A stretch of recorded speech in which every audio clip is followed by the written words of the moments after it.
Hello friends, today I'd like to go over the November 2024 problems. Some of the questions I will tackle in details. Some of the questions I will probably jump around because today I want to put more emphasis on the essence of learning something called the three-line technique, like Adidas, right? Three-line. So what I mean by the three-line technique is that when you see a problem, I don't want you to start from the beginning, okay? I want you to be an eagle looking at the question from the sky above. What I mean by is that when you see a problem like the question number 1 in November 2024 AA paper 1, you see it is going to be something with the sector and radian, right? So when you see a problem like that, I want you to just pause, okay? And then think of what topics and subtopics and certain techniques I need to tackle the problem, right? So those are the sort of reading time that I want you to have before jumping to the problems, okay? So when you see a problem like this, it is of course important for me to draw the sector and indicate the radius and then the angle, right? So, and when I see a problem like this, I'll be drawing the three lines like the following. I'll be saying, well, this is topic 3, and in the topic 3, there's a radian measure, right? And that is something to do with the, the arc length or sector. And then what I realize is that for that, I need the third line to solve the problems in specific method. So this is going to require me to work with the radius and theta. So as soon as I indicate those techniques to tackle the problem, then the area of finding the clue of solving the problem is going to be pretty small, right? If your specific approach is a bit vague or broad, then the area of finding the clue using the deductive thinking will be too much, right? So it's going to be a large area, and from the large area, it's difficult to find the clue to solve the problem, right? So you really want to make the deductive thinking area to be small so that you can solve the problem instantly, okay? So what I mean by that is when you see the area of the sector like that, then I know I'm going to need 1 over 2 r squared theta, and since this is given to be 48, and then you are given the angle, then you should be able to find the radius pretty easily, right? And for the parameter for the sector, we know that I need the radius and then the arc length, right? So as soon as I know that it's going to be topic 3 and it's a radian measure, hence I need the r and theta, then the rest of them becomes just a simultaneous equation for which we are very confident being able to solve. So whenever you tackle the problem, I want you to not forget about the three-line approach. What is the topic? What is the subtopic? And what techniques do I need? Okay, so that's going to be the main focus of the video today. So if there are certain problems that are more challenging, I will go over in details. But if some of the questions are trivial, then I don't have to talk too much on that. Okay, so let's have a look at the second question. The second question we see is a theoretical probability. So, and then in the question it says find the intersection. So when I see a problem like this, I realize, okay, this is going to be, what is it? This is going to be topic 4, probability and statistics. And among them, this is going to be the theoretical probability. Okay. And then my third line I'm going to use is going to be, whenever I see the union, it's going to be the additional rule. Right, like this. Whenever you approach, I want you to realize a specific keyword of certain topics. So in the probability, I'm sure this is going to be using the additional rule. So we can use the additional rule to derive the intersection because I'm given the A, B, and then the union, right? So that's the working with the simultaneous equation for finding the intersection.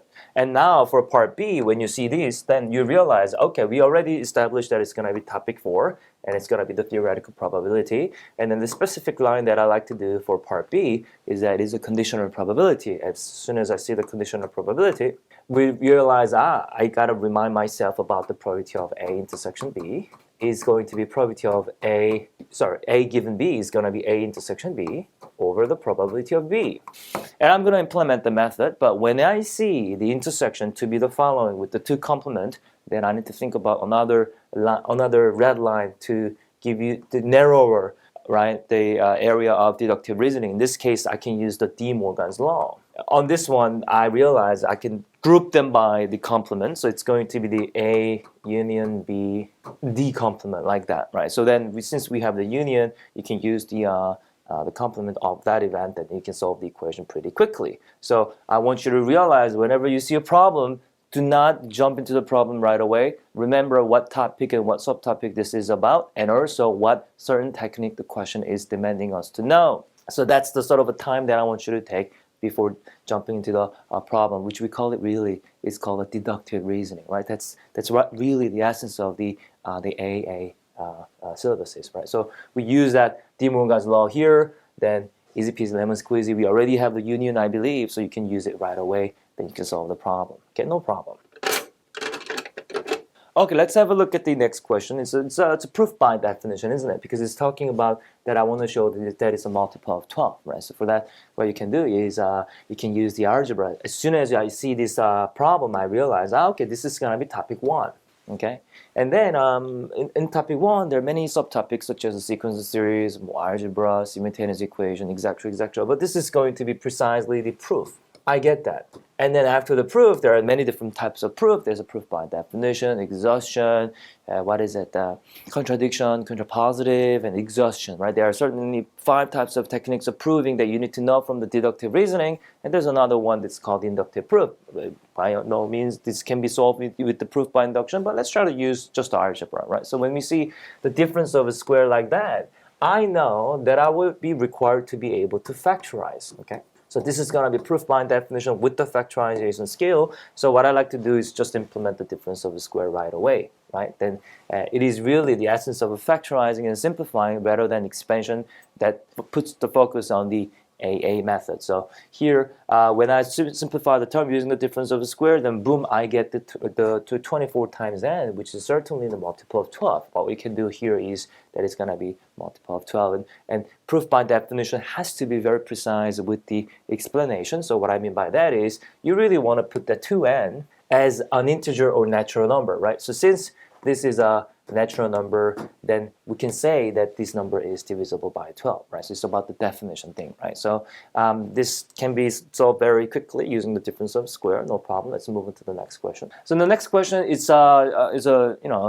triangle, which is going to be which topic is it? So I want you to draw the 3 lines of approaching as well on your own, on your note when you're watching the video, right? So when you see this problem, what do you realize? Very good. I realize that this is going to be topic 3, okay?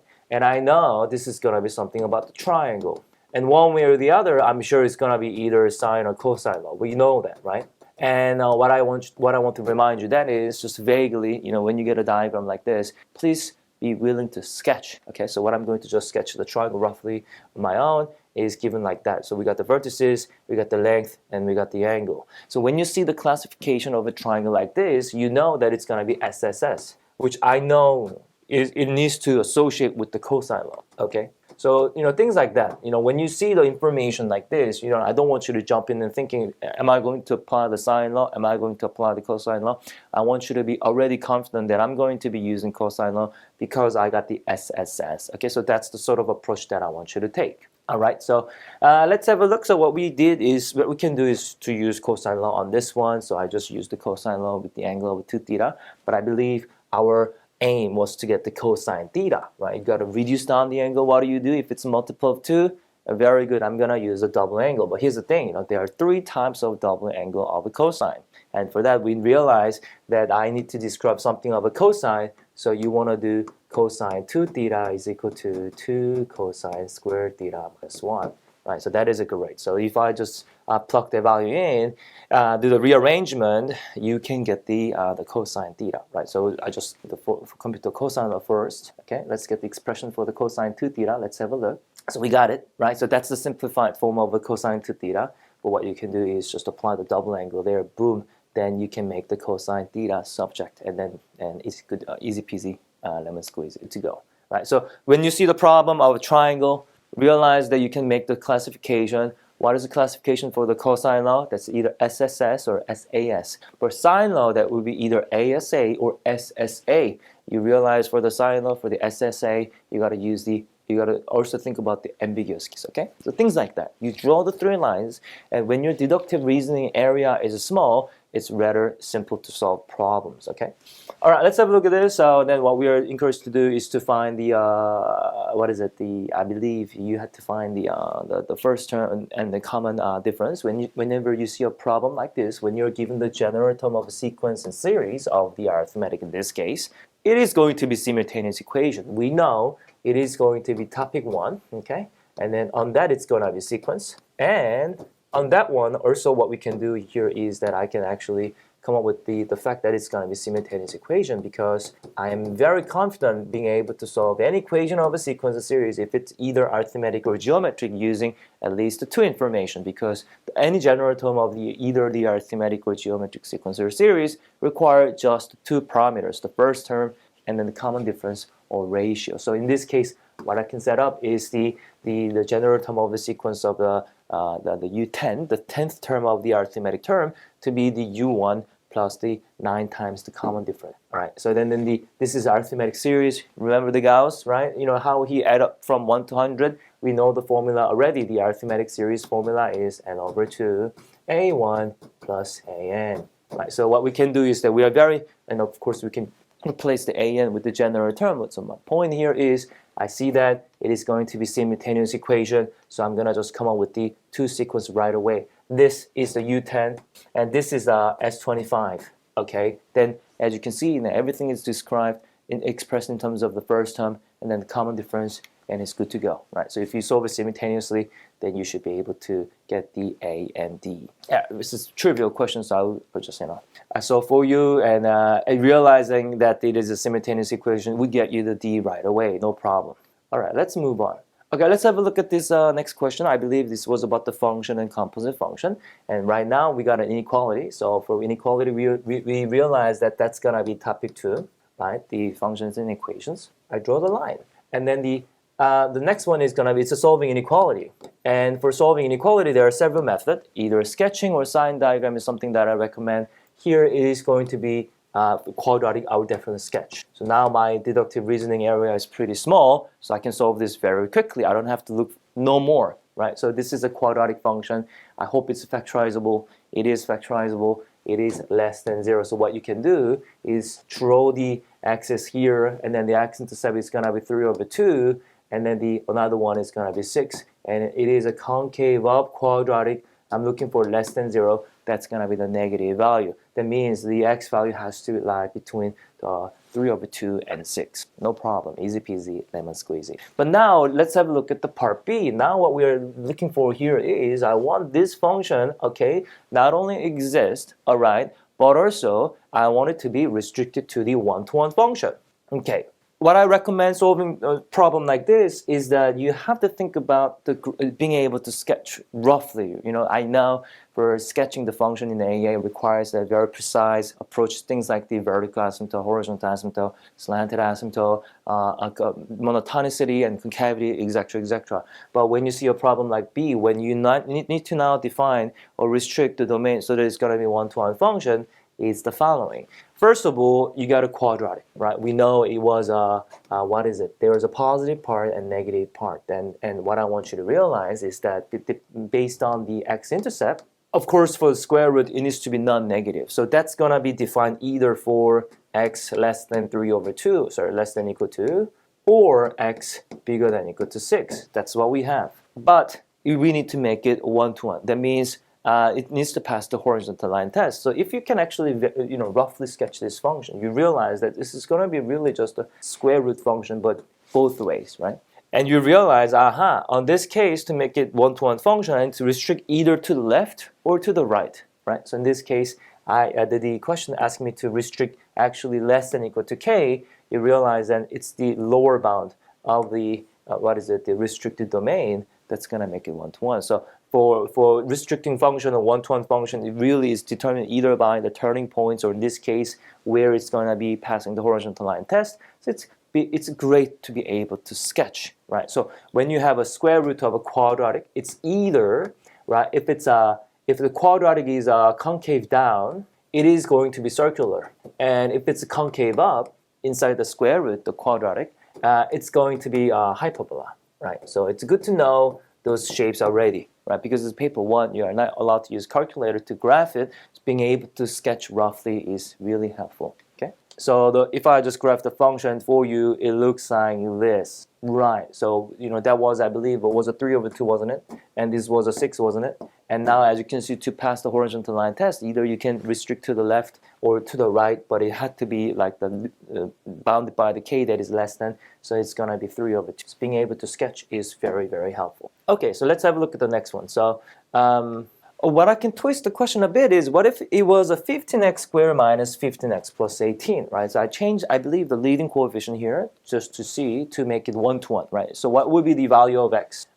Such that, value of k, let's say, x less than or equal to k will give you the inverse function exists. But basically what it says, that it needs to pass the horizontal line test. And what I want you to realize is that, it's good to be able to sketch, and especially if I just graph the quadratic inside the square root, it is concave up. But not only that, it's good to know the number of the solutions using the discriminant. So if I apply the discriminant here, that's negative 15 squared minus 4 times 15 times 18, for which I'm sure this factor is this term is a lot bigger than the 15 squared. It's gonna give you negative.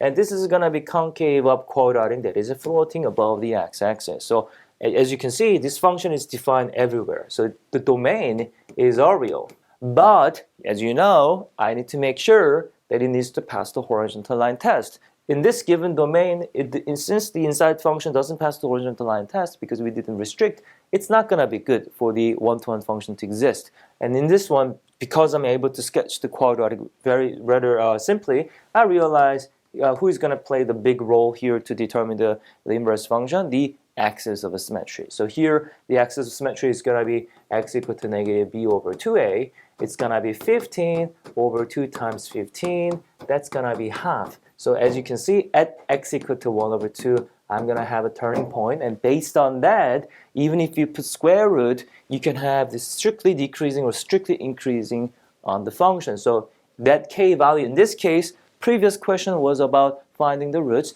but this question is finding the axis of a symmetry. So the k value has to be, in fact, 1/2. And my point here is really that you're able to sketch the function to define what the functions behave is important, right? So if it's about the domain or range or inverse function, I really strongly encourage you to sketch. Okay, let's have a look. So whenever you see a trick or any function problem that is asking for the range, okay, let's try to do the Adidas method. What is going to be my 3 lines of understanding here, the reasoning? Well, it is going to be topic 3 because it's about the trig function, isn't it? But the question is asking me to find the range, and for me, for the range, I'm definitely going to sketch. Any range problem, I really encourage you to always sketch. And here's the thing, it's good to memorize the graph of the secant, but imagine that you didn't, right? Imagine you didn't memorize the secant. So what I would then encourage you to do is to be able to sketch who? You're right, I would encourage you to sketch the cosine function first. So for that one, I would probably start with the, the gx being cosine x minus power 4, and then do the reciprocal transformation, right? The fx is going to be 1/g, and then you are able to find the range quickly. Okay, so let's see how we can do so. So right now, what we are going to do is that the fx was, I believe, secant x minus power 4, wasn't it? And for that, I'm going to sketch, what was it? The cosine x minus power 4, right? And for that, it was defined from 0 to power 2. So let's see the end value. If you put cosine 0, that's cosine negative power 4. That's going to be, the 1/√2. So cosine value would have been here, for example, roughly speaking, 1/√2, right? And then it goes to 1 at power 4, in this case, I believe. And then at power 2, it becomes back again to 1/√2. So it is symmetric by the x equal to power 4. And I'm going to reciprocate, right? So if I reciprocate, then increasing behavior becomes decreasing. Decreasing behavior becomes increasing. And furthermore, I had a 1/√2 for the y-intercept. The reciprocal function's y-intercept will be the √2. So it's going to be, the 0, square root of 2. And because of a symmetry, this is going to be also pi over 2, √2. And then therefore the range of the secant function will be defined from, let's say, 1 to √2. right? So if you want to figure out what is it, the range, I strongly encourage. This animation was about the sketching of the the cosine function and the secant. Let me quickly show you again, right? So I believe I sketched the cosine function first, right? There you go, which was defined from 1/2 to 1 for the range. But if I reciprocate, then I will get the secant, and hence you can find the range. But of course, it's good to memorize the secant function graph if you can. Okay. But even if you can't, the reciprocal transformation, as you can see, is very popular. Okay? No problem. All right, so that's how we define. Okay, so we got the value, then it's good to go to be able to sketch the cosine, because then I can sketch the reciprocal. Very good. So the range, we defined it already, so that's great. Yep. And now let's have a look. Now it says the region bounded by the graph about the x-axis, and then the x equal to 0 to pi over 2 rotation by the x-axis. Well, we know the integral formula already. That's the, the pi from x1 to x2 y squared dx. And because I'm given the y, I can just square the function, right? So that's the formula, and if I plug it in for the secant square, then no problem, right? We already know the fundamental theorem of calculus, right? Because if you differentiate who? Yes, the tangent, you get a secant square. Aha, so if you integrate the secant square, you get the tangent. So this is just antiderivative, really, right, using the fundamental theorem of calculus, and that requires you to be able to memorize the fact that the derivative of a tangent is a secant square. It's going to come out as just tangent, very good, and then you can just evaluate the definite integral from 0 to pi over 2, then it's going to give you the following value, no problem. Okay, easy peasy, lemon squeezy. Let's have a look at the next question. I believe it was a vector problem, wasn't it? So if I sketch the diagram, and I believe it was given like this, AB, and then there was a AB line equation, I believe, right? Okay, so I got the AB and the A to B, which in the middle, it was a P. And yes, it's given as a ratio. Okay, so that's great. So what we had to show is the OP is going to be given as such. Well, it's a vector, isn't it? So now I got the O, A, B, and in the middle, I have a P. It's going to go like that. Right, so I want to have an OP. And for OP, I want you to realize either you can have OA plus AP, or OB plus BP. Doesn't matter. It's really the same thing. It's going to be the same thing because this is going to be composed. It's going to be combined. But obviously, I think simpler the better. I would definitely go for the OA to AP. So what we can do here is simply just add OA and an AP. Let's go. Where the AB will be the OB minus OA, the position vector of B and A. So that is a great. So we got that. And AP vector is the parallel vector to AB, sorry. So it was a lambda multiple, so I can just plug it in right away. So AP vector would be the lambda multiple of B minus A, right? And then we realize OP is going to be OA plus AP. We already know the position vector of the OA, which was A, and then AP vector, we just define it. So as you can see, we can add them together, but right now I will expand the second term and then group by the A vector, which is the desired result for the part A. So let's take a look. So yeah, that was the AP vector. And then what we had to do is to expand, and then you're going to use it for the OP is equal to OA plus AP, where this is going to be the expanded out form on the above, and then we can group by the A vector together. If you find the common vector of the A, in this case, if you group them, I get the constant coefficient as 1 minus lambda, which is the desired result. Very good. Okay, so for a vector problem, I strongly encourage you to sketch. But I believe this question was quite nice because they already sketched the diagram for you. No problem. Okay, let's move on.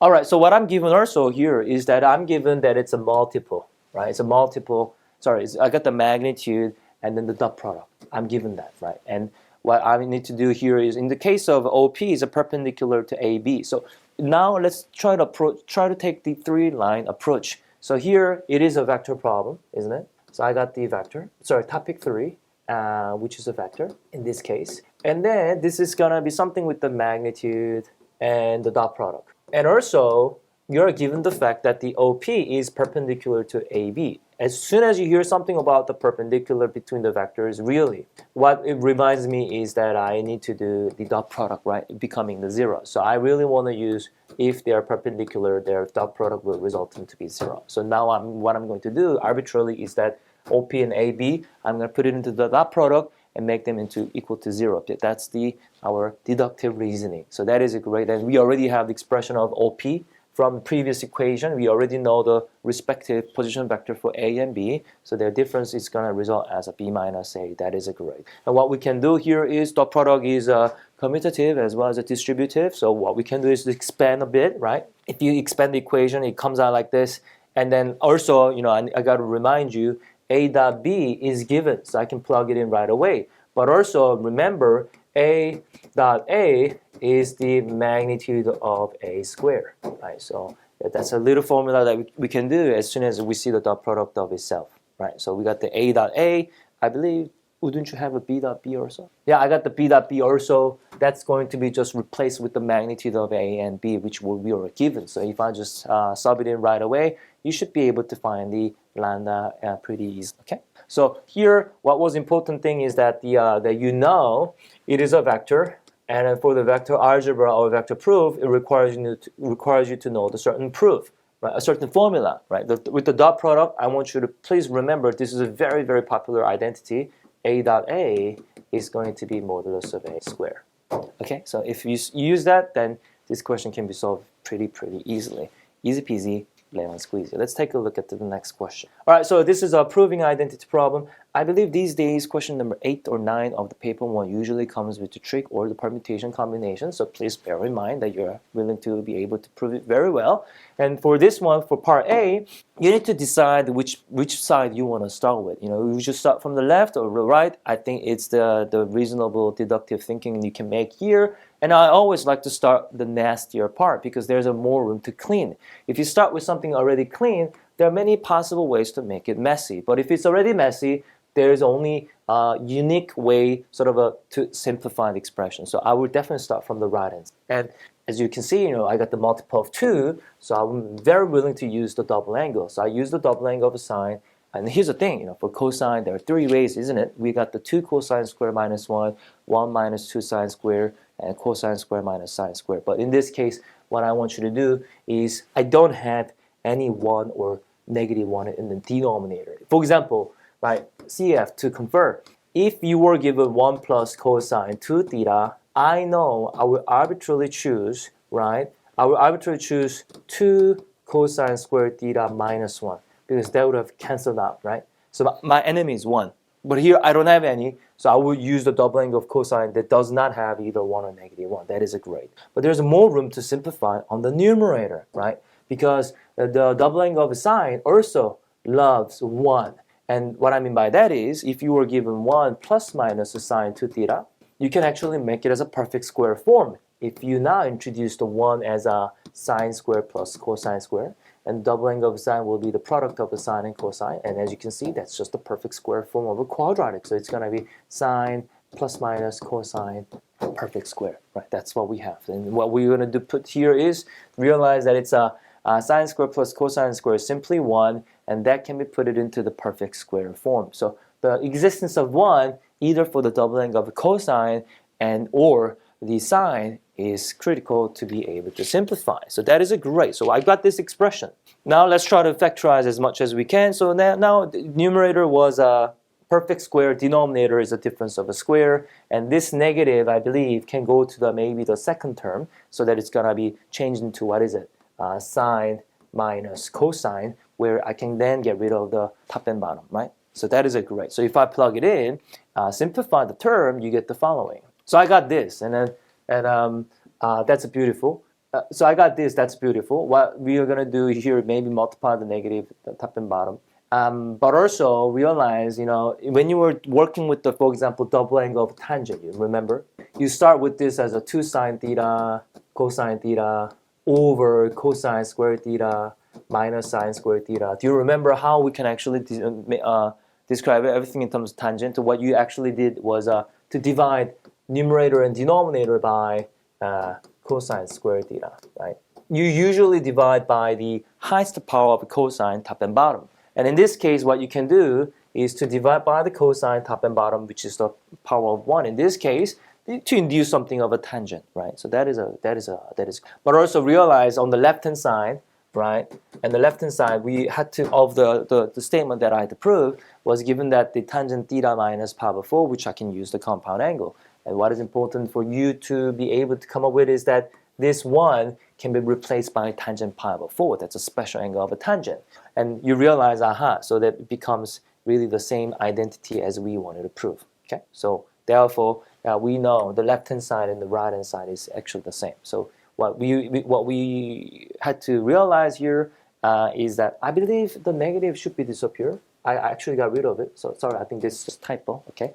But 1, right, is gonna be replaced as a tangent pi over 4 using the special angle, and also tangent theta times 1, this 1 can be replaced as a tangent pi over 4, and that's equivalent to the compound angle of a tangent of a theta minus pi over 4, then boom, we managed to solve it, right? Easy peasy lemon squeezy. So for trig identity, what I want you to always realize is this was topic 3, wasn't it?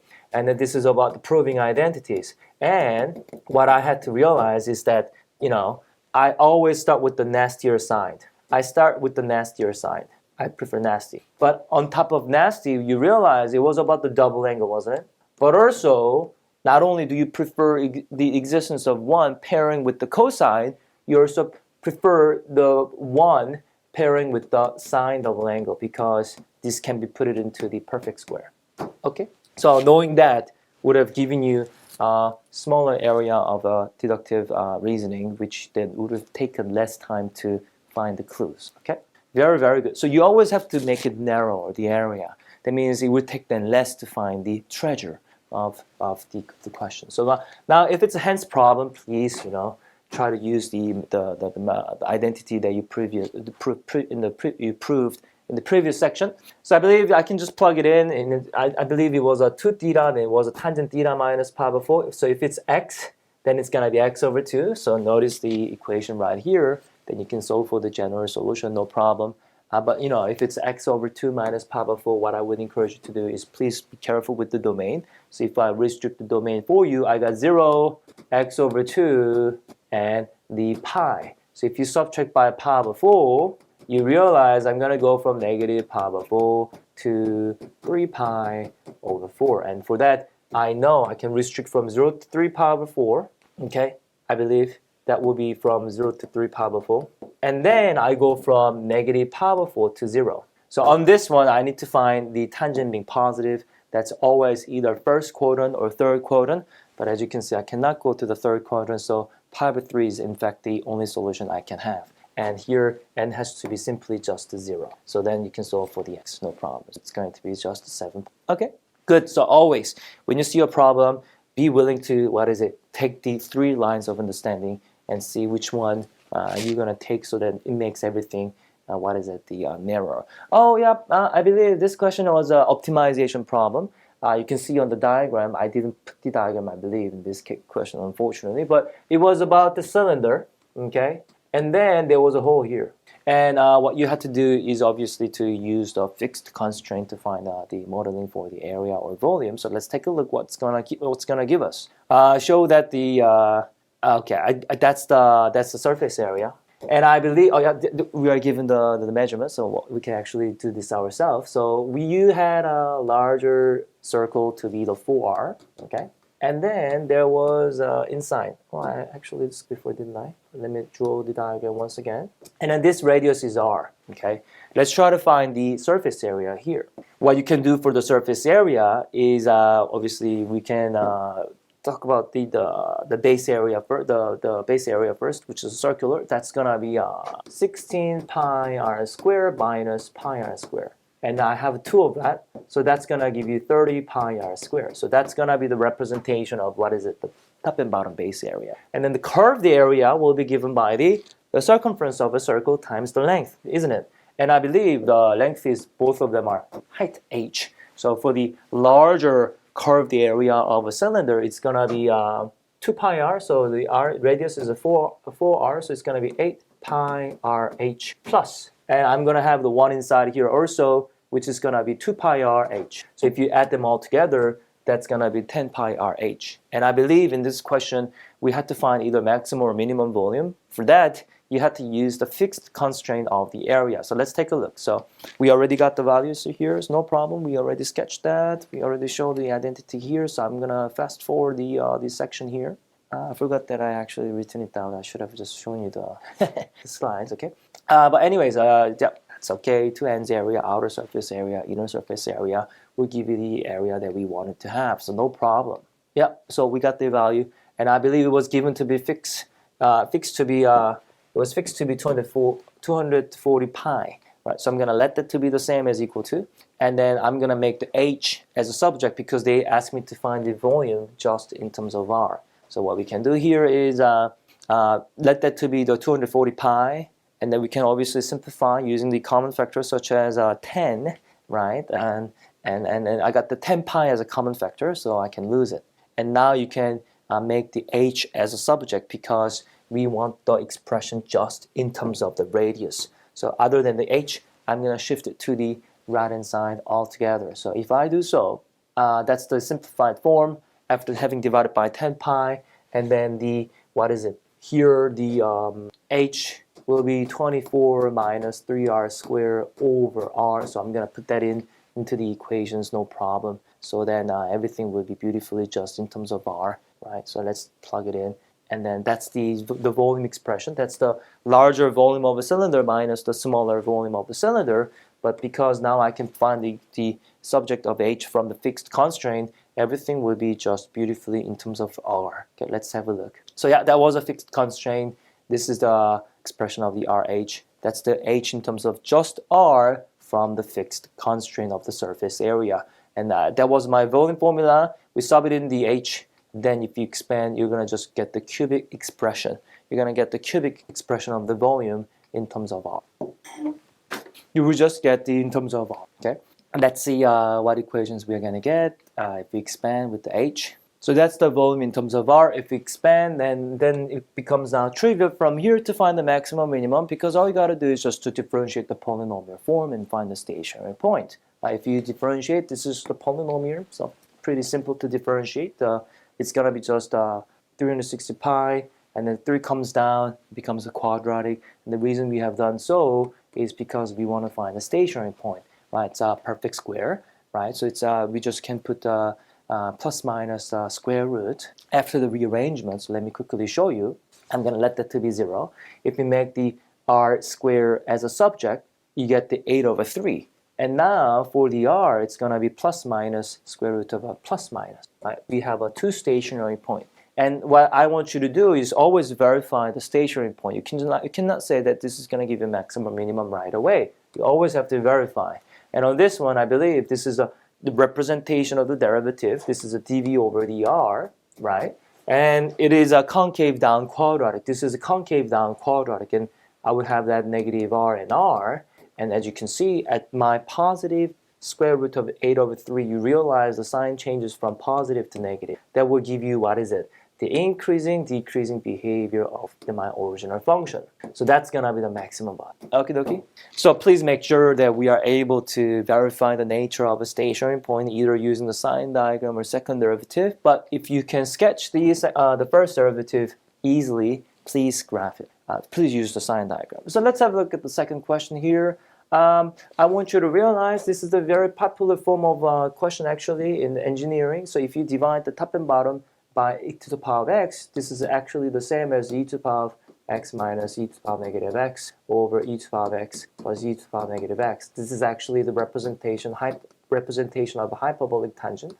For those of you who is interested in such function, you can take a look. Okay, but you know it's actually been popular rather on the paper 1 or paper 3 problems with the hyperbolic function. So please get to know the certain nature or the properties of these, right, for better preparation of a hyperbolic function. But if we look at the part A, it asks me to use L'Hopital. Well, at first I would show that if you send infinity, that's infinite of infinity, that's indeterminate case. So it's subject to for the L'Hopital. So now I'm gonna differentiate top and bottom. Do not use a quotient rule, right? It's a common mistake. L'Hopital rule suggests you differentiate top and bottom and plug the limit again, right? So now you realize that if I differentiate the top and bottom using L'Hopital, I get the following, where I now have a common factor, which just becomes 1 as x goes to the positive infinity, right? So that's how we can show the limit on part A. So when you see a problem like this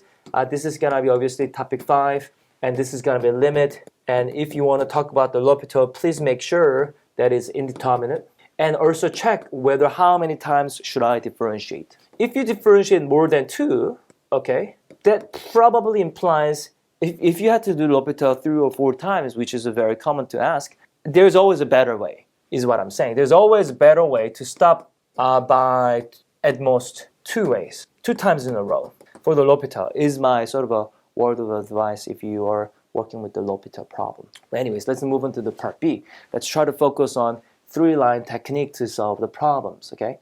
Well, for this one, it would be just quotient rule, isn't it? So we already have the function, I believe, of a hyperbolic function. And what you can do is to use the quotient rule. And I suppose that you will be able to do the chain rule on the way. Also, this is done by the chain rule. And you know, if you just expand and simplify, we get the following function. No problem. Easy peasy, lemon squeeze. All right, so hence, they asked me to show the 1 minus y squared is a dy over dx. And for such problem, what you can do is to compare between the left-hand side and then the right-hand side, right? You already have the expression of the y, so you can plug the original function, that's your left-hand side.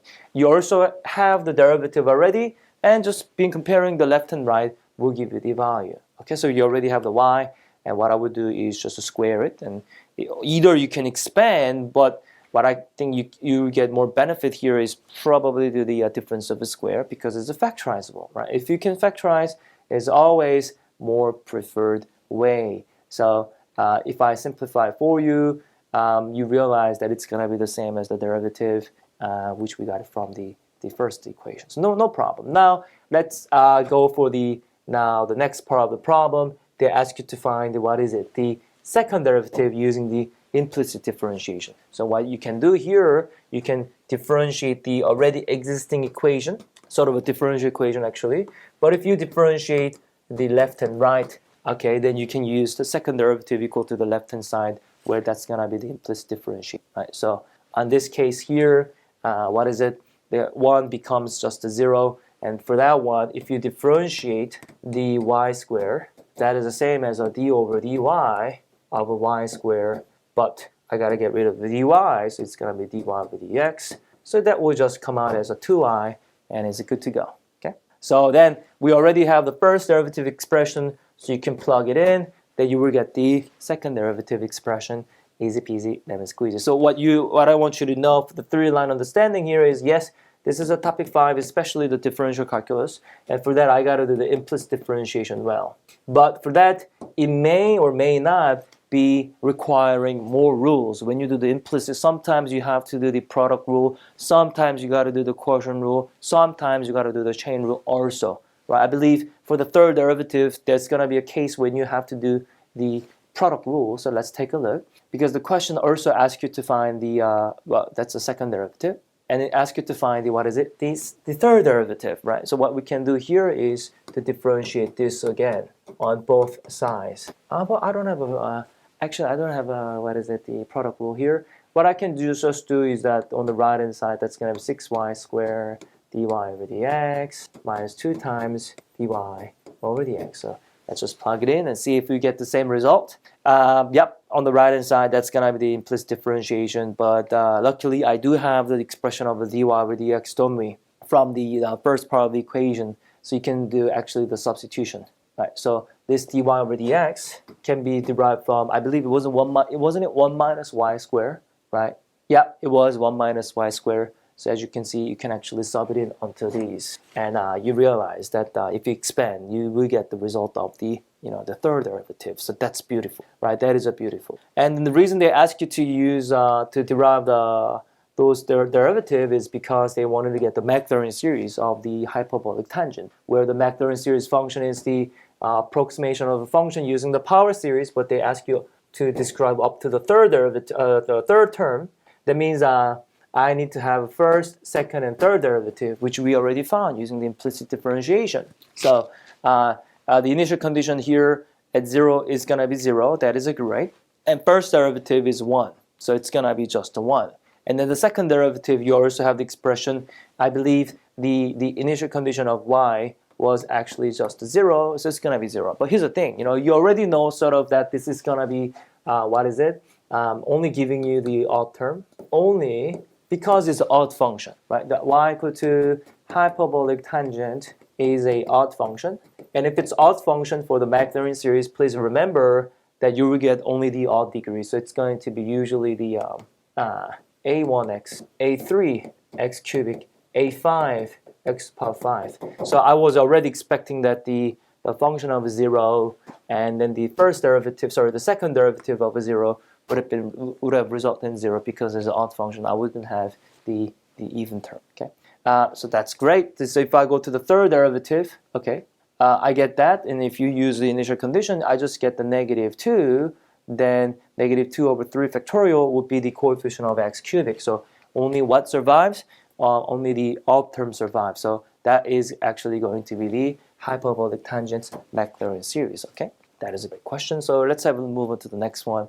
Right. So it's a complex number, and I believe what we had to do was to find the roots. And for this, you realize that this is going to be topic 1, and I'm doing the complex number. Okay, and then what you need to realize is that do I know the formula? Do I know the roots of unity formula here? And for the roots of unity, you really want to put the right-hand side to be either the Euler form or cis form. Luckily, in the question, they ask you to find the cis form, so it is not difficult to realize that I will put the 16i as a 16 cis power 2 is what I'm going to put. Okay? All right, so let's move on. So I want to find the 4 roots here, so that is a great. And then now z to the power 4 is a 16. What is it? Cis. It is a 16 cis power 2. And if I remind you the roots of unity formula, z to the power n is a cis theta. And that implies that z must be cis theta plus 2k pi over n, where k is from 0 to n minus 1, right? That's the formula. And on this case, what we can do here is to use the theta as the, pi over 2, and then plug into the formula. You will get the roots as this. So if you actually want to figure out the roots, what you should do is just plug it into 0 to 3 and then find the value. No problem. So we managed to figure out all the argument from 0 to 2 pi, easy peasy, and lemon squeezy. Then they asked me to find that is a geometric sequence. Well, it should be geometric sequence because we are adding the argument, isn't it? So the Argand diagram, the roots of unity is just to split the circle. In this case, the radius was 2, I believe, into 4 main sections, right? So then I believe the least positive argument was a pi over 8. And what you are adding here is the pi over 2, right? Because everything rotated by a 90 degree or pi over 2 4 many times so that it can make the 2 pi's revolution. So if you add pi over 2 on this, that's going to give you 5 pi over 8. So as you can see, you just have to add the argument by pi over 2. If you want to add the argument by pi over 2, you got to multiply the complex number by cis pi over 2, and I believe that will be the common ratio. Of course, if you want to show the geometric sequence and then that it's got the common ratio, you should really show z2 over z1 and then find the ratio on it by simplifying, and you will get the same result of cis pi over 2, no problem. Okay, then what we can do is to represent this in the Argand diagram as we have done before. It was the radius of 2 because you found the 4th root of 16, so that the radius is 2. And here it was the first argument was a pi over 8. You add by pi over 2 because you're multiplying by cis pi over 2. So the argument here is going to be 5 pi over 8. So you add the pi over 2 on this one, that's going to give you how much? 9 pi over 8. And then again, for the 9 pi over 8, I add the pi over 2 here once again, it's going to be 13 pi over 8. Right? So those are going to be the representation of the Argand diagram on the roots of unity of a 69. Okay? Right, that's great. And what we are given now is another complex number v. We were working with z, but now I'm looking at the v where it's going to have a conjugate. Right? It's going to have a conjugate as the roots of the example. So what I need to do is to find the value of a and b. So what you are finding here is that I believe the v to the power 4, right, would be the a plus b I, was it? Yep. Now I have a v to the power 4 is a plus bi, where I need to find the a and b, the complex number in the Cartesian form. But now he consists of the conjugate of the roots of the previous section, where z to the power 4 was a 16i. Okay, that is great. But imagine, think about this. You already know, okay, z1 to the power 4 is a 16i. And And among the many properties of a complex number, the conjugate to the power of n can swap the operation. This is going to be same as z power of n and conjugate. You can actually prove it. So realizing this, okay, if I have z1 conjugate, okay, to the power of 4 will be actually identical as z1 to the power of 4 conjugate, where you already know z1 to the power of 4 was a 69. And if you take a conjugate of this, you realize this should be negative 69. Okay? So in fact, the v to the power of 4 will be negative 16i. So it's going to be just a conjugate, right? So knowing this sort of formula really helps you to find the answer quickly, okay? And that's a very common, by the way, exercise in every textbook when you start working with it. So it would be just 0, I believe, and this would be negative 16. That's it, because those are the real imaginary parts. You got to put the real numbers. All right, so that's great. And then the roots conjugate, yep, we already found it, no problem.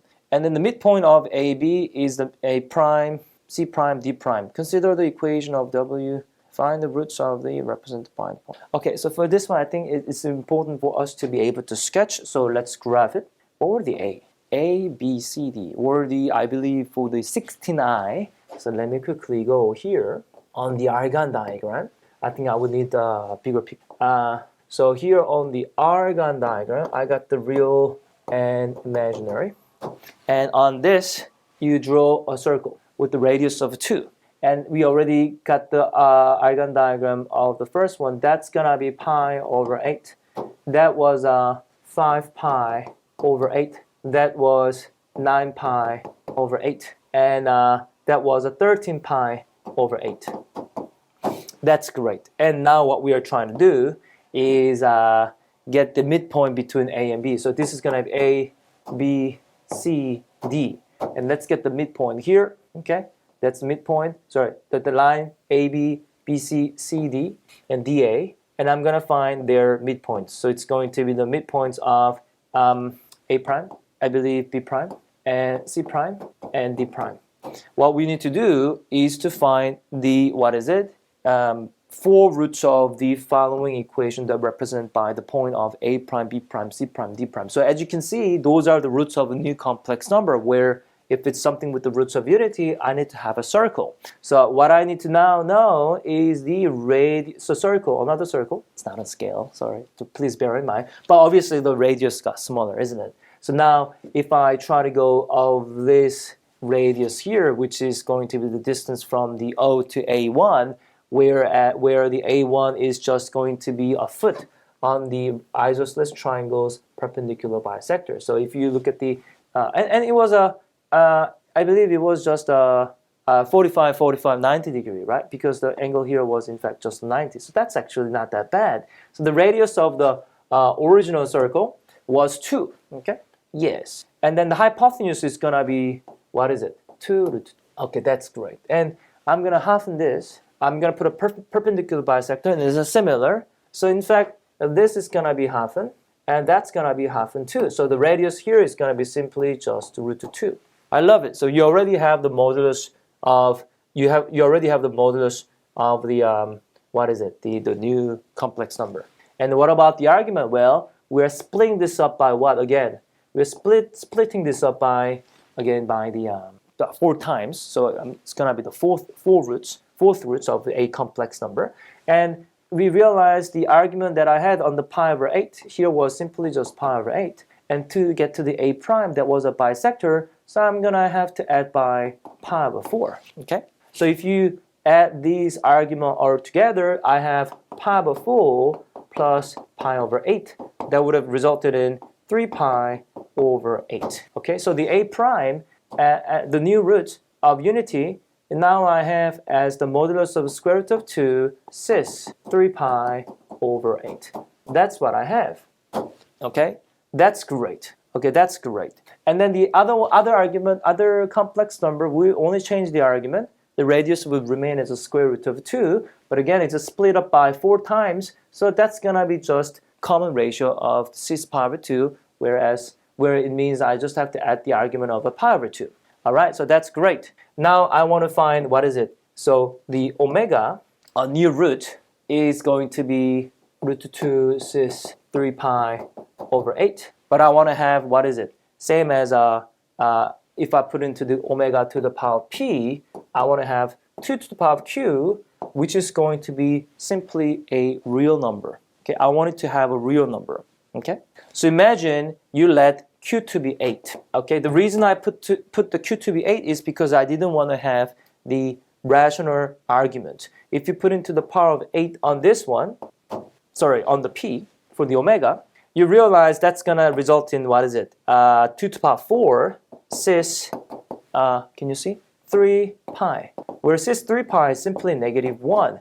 And that's not okay, right? Because I want to have a positive real. So what you realize is that, for p, I need to have a multiple of argument that's going to give me the even pi. So instead of 8, you got to go 16. Because that will result in, by the DMT, that it's going to give you the even multiple of pi, which is going to result in the positive real. So I need omega to the power of 16, which will result in 2 to the power of 16 over 2 cis 6 pi, where you know 6 pi is simply just 1, and that's going to be 8. So 16 over 8, the q is going to be 8. So I believe the solution must come in the pair of a 16 and 8. Okay. So on this type of paper 1 complex number, it's good to sketch. And remember, complex number is really just a vector on the Argand diagram. For that, I need to know the direction and magnitude, which we call it modulus and argument. Okay. Have I written the explanation above? I mean, as follows. Yeah, for least value of p and q, that will be the least value, right? Yeah, I think that's pretty much it, right? So what I wanted to go over today is like the 3-line technique, what you have to draw to find the solution, right? In this case, what you had to draw was the topic, right? And then you think about the subtopic. Let's think about the complex number that we just did, right? It was a topic 1, but in there is a complex number. But for that one, how I made the area of deductive reasoning narrower and narrower is that I started with, what is it? That it was a roots of unity. And then also I draw the Argand diagram and then the circle that represents the roots. And on that, I realized that it was a positive real. That means I need the even pi, okay? For that, therefore, what power do I put? I don't put 8 and 4. I put 16 and 8. I think was the question that we had to realize to have a smallest the deductive reasoning area, so that I don't have to look no more. I don't have to look for the binomial expansion, things like that. I'm looking for only the required technique to solve the problem. Is what I would say for the 3-line technique. And when you're preparing for the test for the May or so, what you should do is sort of a image training, right? So when the boxer goes on the boxing game, they might actually do a lot of sparring, right? But however, they also do the mental training, right? So they always think about the enemies in their head and then do the visionary sort of act on their head. And the same thing for math. When you sort of see the problem from now on, you can spend hours of exercise practice, of course, but towards the end of the preparation days, you also need to be able to sort of a mental training and see if I can draw those 3 lines and see myself whether my lines give you the broader area or smaller area. Okay, so that was a nice practice that we just did for the November paper 1. Why don't we have a look at the paper 2 or so and see what sort of line techniques. Okay, that's pretty much it for me for the paper 1. I will see you in paper 2. Thank you. Okay guys, let's have a look at the 3-line technique for paper 2 in November 2004. Okay, so let's have a look. When we see a problem like this, they ask me to find the value of 0, 20, and then to 2 roots and sketch the graph. Okay, so what I want to make sure that you try to do is, yes, I'm going to speak on behalf of the Nspire users. So you put that in the function, right? And then there are 2 things you got to do whenever you sketch the graph on the function. The first thing is always strict the domain, right? Always define the domain. So in here, the x minimum is going to be 0, x maximum is going to be 20. Okay, so that's number 1. And number 2, you should also try to make the range nice. Okay. So for that, what you can do is either you rely on the range that is already given in the question, or you can also write it as zoom fit. Okay, you can do zoom fit. I would recommend using the zoom fit.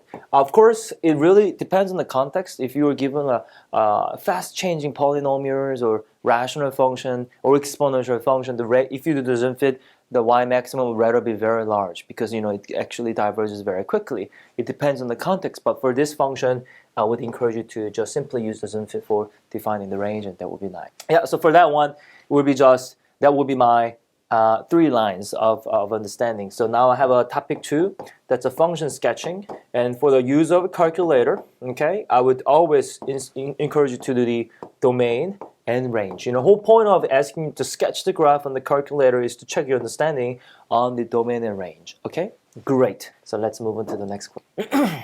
Okay, next question is something with the binomial expansion. Just knowing the general form is enough, right? So here I realize this is the topic 1 algebra, and especially for the binomial expansion. And for that, I need to know the general formula. Right now, it's just asking for the coefficient of x to the power of 6. So it's going to be out of 9, I'm going to choose a 6 of my 2x. That means the remaining term of the constant -5 has to be chosen 3 many times. So just expanding this and being able to simplify using the calculator will be enough, right? So that's just trivial, so it's okay. Let's have a look at the next question. I'm given the discrete random variable and its probability distribution function. I gotta find the value of k. As soon as I read that, this is gonna be, what is it? Topic 4. And then this is a discrete random variable, isn't it? And from there, every time you are trying to find something of a k, that's axiom of probability. What is the axiom of probability? If you add all that, it should add up to 1. Right? So if you put 3, 5, 8, and 11 and add all the probability together, will give you the 1. Right? So for that, I can find the k. So you can just use answer over, or you can just rearrange. That will be 20 over 7. Sorry, 20 over 27. And for here, again, it is, as soon as you see that, you're realizing the axiom of probability is important for solving this problem. Okay? Let's move on to the next question. For part B, I believe it was about the expected value, wasn't it? Yeah, so expected value, what it means is that you need to know what's going to be the formula. Right? For the discrete random variable, the formula is the sum of the random variable and the probability distribution function. And in my distribution, the random variable were not just consecutive integer, it was 3, 5, 8, 11. Those were the arithmetic sequence. So you can actually put them in here. And these were my probability distribution function. So if you add them all together, using the calculator would be enough, right? Yeah, just adding in plugging into the calculator to evaluate the series should be okay. That's correct. Let's have a look at the next question here. Next section here. I believe it was like the okay. The next question was about the sketching. Right? I think this. I forgot to actually put the diagram here, but I believe it was a roof like this. Okay, and then what you were given is the gradient of a line. So you were given the gradient of a line like this, and that line equation had the gradient of the 7 over 12. Okay. And then, how we find the gradient of a line? There are 3 ways of finding the gradient of a line in IB math. There's one by the rise of a run. There's also the way to find the using the derivative. There's another way to find the gradient of a line using the tangent ratio. Okay, so that's how you can find the gradient of a line. Okay, that's great. So if I go for the horizontal line and the angle theta there, the tangent theta is equal to 7 over 12. So from here, theta will be the inverse tangent of 7 over. So I've got that, and that will be the angle theta, isn't it? And what you were to try to find was the angle BAE, I believe, and that was the here. So using the right angle, it's just complementary. So the theta will be, phi will be the 90 degree minus the inverse tangent. So what you have to realize here is that if I'm given the if I'm given the gradient out of these 3 methods, which according to the purpose of the aim of the question, you need to use which one we are going to use. In this case, you have to use the tangent theta is equal to the AM, the rise of a run, to find the angle of the shape. So we found the angle BAE. That's okay. So it was about the tangent ratio. So that is great. But it wasn't about the tangent theta. It was about the phi, right? So it was a complementary angle BAE. So here that you get the 59.7 degree, but make sure, the question asks me to deal with the degree, so you have to change the document setting, the degree, okay? Now let's have a look at the next question here. The question was also asking about what is the composite function. And in the composite function, there is a quadratic expression. I got this quadratic. And then what I want here is that the x is all real. And I want what is the possible values of r. So whatever the value of x, I want this log composite function to exist. Where the log would have existed if the quadratic, if the inside function is a positive, right? So what you want here is that the 4x squared minus rx plus r minus 1 has to be always positive for all value of x in real. So now I'm willing, so whenever I see this problem like this, I know that this is going to be topic 2, especially for the function. And in fact, it is something to do with the quadratic, even if we see the logarithmic function, because I want my quadratic function, the concave up, to be always positive. That means it gotta be always above the x-axis. It is concave up, so that means in order to be always positive, so that the log function will be defined, my discriminant has to be negative. So what we can do here is to apply the discriminant of a quadratic, which we got it as such, and then put it as less than 0.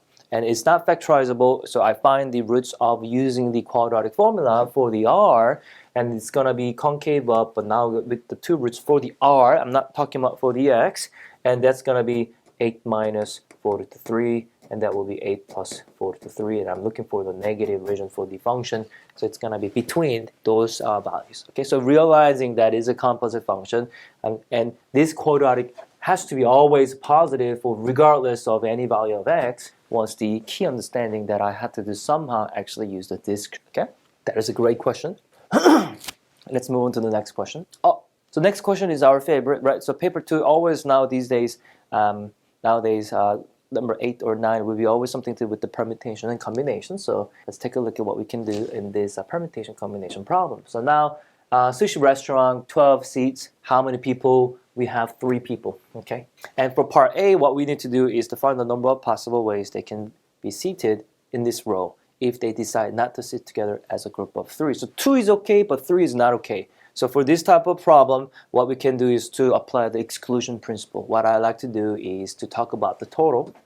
So this approach you can do as a topic 1. That's a permutation combination on this one. And for that one, if it's not together, what I can do is do something called the exclusion principle. That means if you want to do something like at least or not together, right, you can usually subtract from the total. Of course, it depends on the context, right? But for this one, I'm only interested in 3 together and then just get rid of it. 2 together is okay. That means what I like to do is from total, I'm going to subtract by 3 together. So let's see how we can do. So from 3 together, what you got to do is what is it? Out of how many seats do we have? 12 seats. You gotta choose 3 seats first, okay? And now you're gonna permutate these 3 seats to the Anvi and Vanya and Patrita. Okay, so I'm gonna permutate that. So I need to multiply by the 3 factorial. That will be the answer for that number. Okay, so that's the total. And now what I like to do is to get rid of the 3 together, so that we only have all the cases other than 3 together. So that means you're gonna visualize this type of wordy problem. It's always nice to visualize, and I think that diagram was already given. But now I'm gonna be interested in 3 together. And then as a group of 3 people in the 12 different seats, there are 9 ways to arrange these groups. Sorry, 10 ways of arranging these groups. So we have 10 many ways of arranging such group. So this group as a one big ball can be moving around 10 many times as in 12 different seats. But within the group, they can permutate, so I got to multiply 3 factorial on the arrangement. So specific of 3 together will be 10 times 3 factorial. So that is great. So from the total of 3 seats and 3 people permutating minus a group of 3 people arranging 10 times, but within the group, 3 factorial, that will result in 60. So if you see the difference, that will be the answer for the first part. But now the next question here is, and AVP are joined 3 additional people in the same restaurant, and they sit in the same row of 12 different seats, and now decide to sit next to each other as a group of 3, and then the other 3 don't have any rules. And this is a very similar question in the past question. I believe in I don't remember the year, but there was a three-sister problem. It's very similar, okay? That exam question in the past is very similar to this one. And then another similar question is from the textbook case. On here, there's a, I don't remember, it was a Mary. And then, she bought like a basketball game tickets, and there were 5 her friends, and she was feeling insecure, and then someone has to sit next to her, etc., etc. It's a very similar question. So what my point here is, the revision really pays you off, right? So being able to revise as many questions as possible will reflect on the ultimate goal of scoring well of a hard problem like this. So let's have a look. So now we have find a number of possible ways these 6 people can be seated, and what we want to do is always attack on the specific condition. What I need to do is 3 people together, right? So we already figured it out that the group can be arranging by 10 many times, and that's gonna also give you the 3 factorial within the group, right? So that's gonna be the 60 many. On top of that, there will be 9 many empty seats where you can then arrange for 3 remaining, the friends. So here, the first will be the 60, right? And then now we have 9 remaining seats, and I'm gonna choose 3 seats for 3 friends. What I need to do is then multiply that by 3 factorial, because in the seat, they can be permutated, they can be arranged, right? So that is the group of the friends can be sit together. That will be the remaining people and the 9 empty seats, but arranged separately. Not separately, but anyway, they see fit will be the total way of arrangement. So it's gonna give you this following answer, and it's very similar practice again from the exam question of the 3 sisters, and then also from the textbook problem, the Mary. I don't remember if it was a Mary actually. Was it Alice? I don't remember. I think it was Alice actually. You can actually check yourself. It's a very popular question on the haystack in the basketball game. So that is a great. So that's the permutation problem. So whenever you see the 3 lines of that problem was I see a language like the least or there's a restriction, always visualize. And then also exclusion principle is obviously very popular for permutation or combination problem. And then number 3 is what about the remaining people, right? So that's great. So every time you see a problem, try to see what 3 lines we can make. So let's have a look at this question here.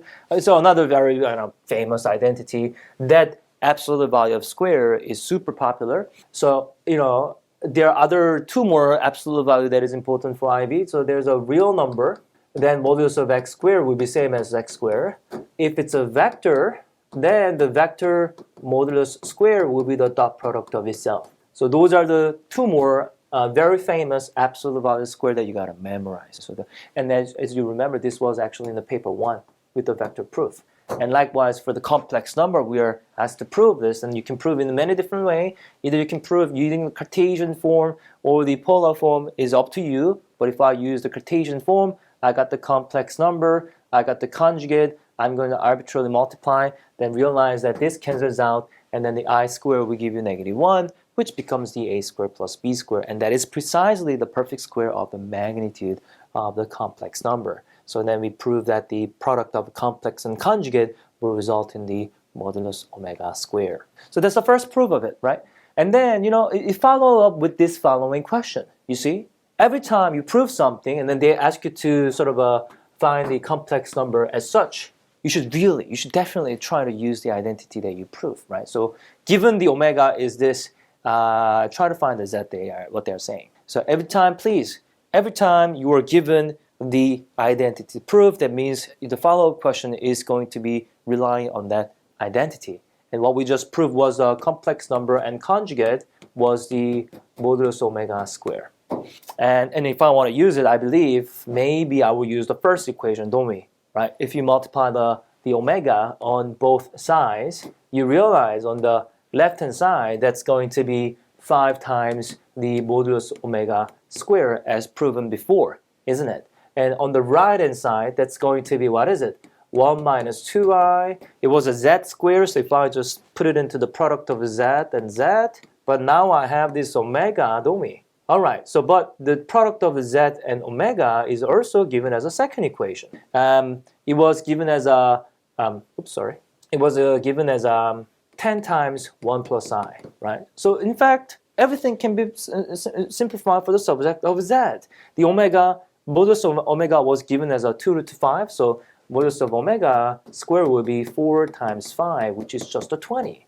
Right? That is great. So 20 times 5 would give you 100, isn't it? And on the right hand side, I got the coefficient 10, so I can get rid of it. Becomes simply 10. So now the z is going to be simply 10 over 1 minus 2i and 1 plus I. And that is the complex number I have. But of course, I cannot leave it like that. You got to simplify.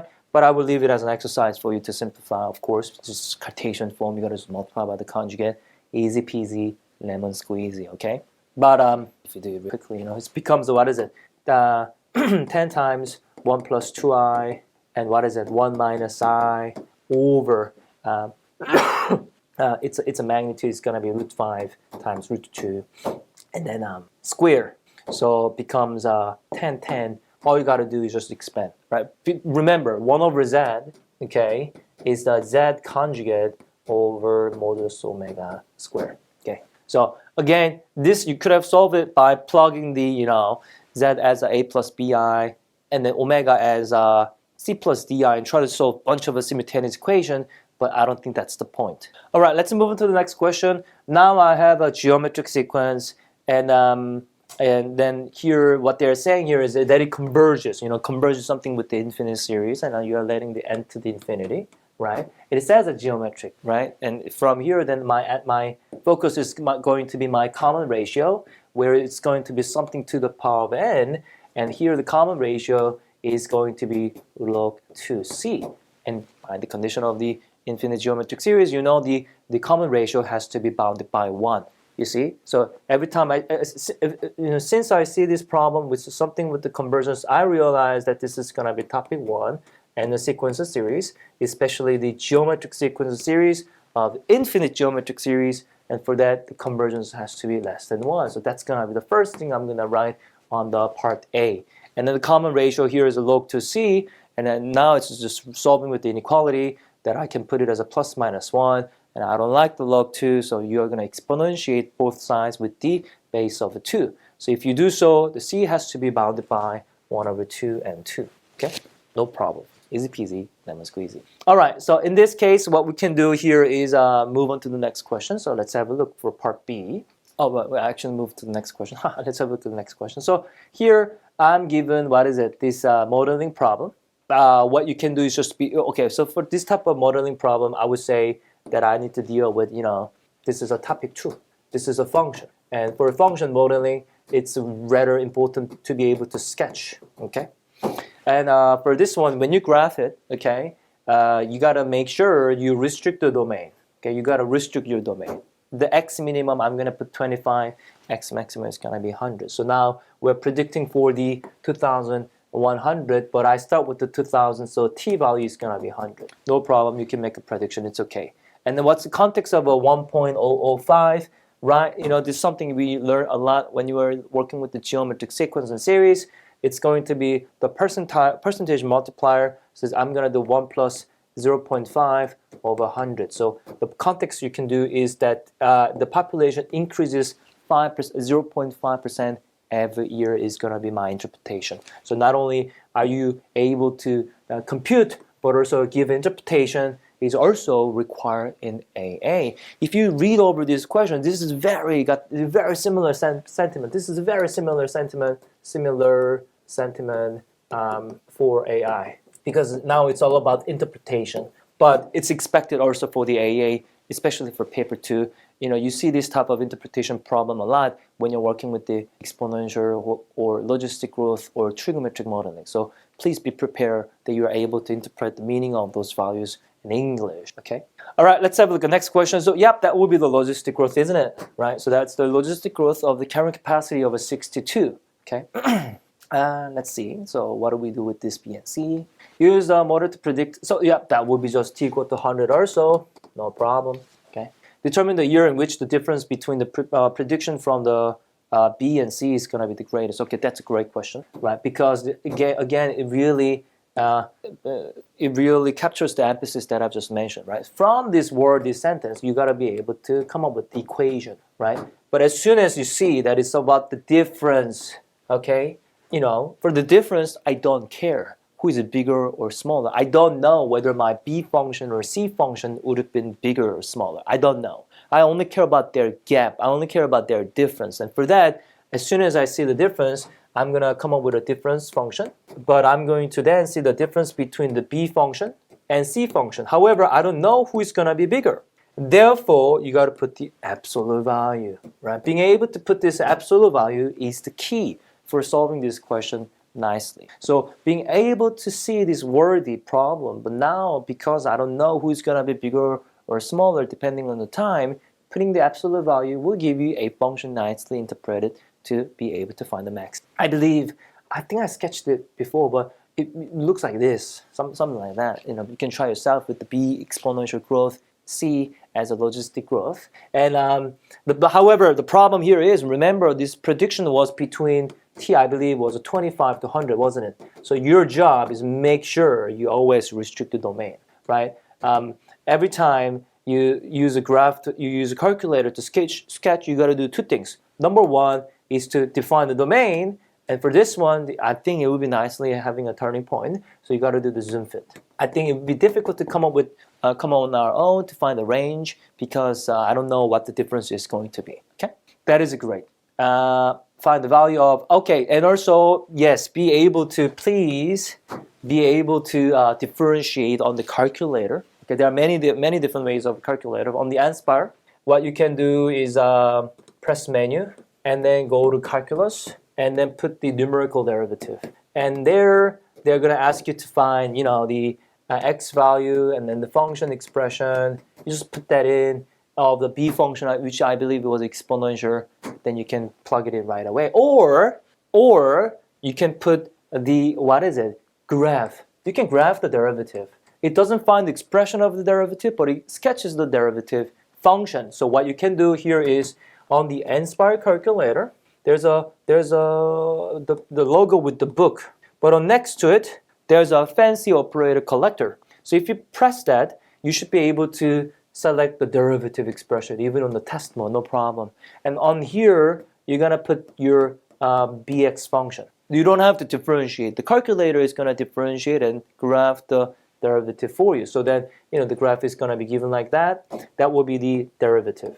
And on here, if you wanna move around the function, right? Because I need now the derivative at 75, that will be the y value of the derivative on the sketched function, isn't it? So for that one, on the graph, you press menu and go to trace all. Then it's gonna give you the navigation sort of a menu on the graph, and you can just literally put 75.